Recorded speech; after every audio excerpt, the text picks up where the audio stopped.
வணக்கம் நண்பர்களே, welcome to நம்ம தமிழ் எக்ஸ்ப்ளோர் சேனல். ரொம்ப நாளாக இதை காமிக்கணும் அப்படின்னு நான் நினச்சிக்கிட்டே இருந்த ஒரு விஷயந்தான் இந்த ஊரில் இருக்கிற வாட்டர் கேன். அதாவது நம்ம ஊரில் நிறைய கம்பெனிஸ் வந்து வாட்டர் கேன் டிஸ்ட்ரிபியூஷன் பண்ணுறாங்க. ஆனால் இந்த அளவுக்கு ஒரு புது கேனாக பார்த்திங்கன்னா தண்ணி இருக்கான்னு கூட தெரியல.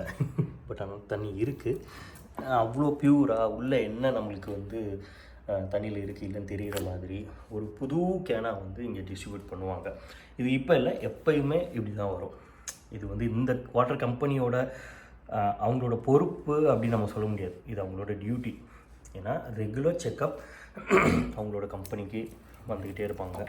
அவங்க எந்த விதமான ரூல்ஸை வந்து மீறினாலும் அவங்களுக்கு வந்து ஃபைன்ஸு அந்த மாதிரி இருக்கும். ஸோ அவங்களே ஆட்டோமேட்டிக்காக இப்படி ஒரு சர்வீஸை பப்ளிக்கு அவங்க கொடுக்குறாங்க. இது மட்டும் இல்லை, இப்போ நார்மலாக வந்து நமக்கு குடிக்கிற 1 லிட்டர் தண்ணி கேன் கூட நம்ம ஊர் மாதிரி ரொம்ப இனிக்காது. இங்கே வந்து குடிக்கிறவங்களுக்கு வந்து டக்குன்னு பார்த்தோன்னே என்னப்பா கார்பரேஷன் தண்ணி மாதிரி இருக்குது நம்ம ஊர் அப்படிங்கிற மாதிரி இருக்கும். ஏன்னா அது உப்பு சப்பாக இருக்கும். பட் அதுதான் வந்து ஹெல்த்தி. ஆர்டிஃபிஷியல் ஸ்வீட்னிங் ஏஜென்ட்லாம் எதுவுமே சேர்க்காம தான் இங்கே வந்து வாட்டர் கேனில் தண்ணி வரும்.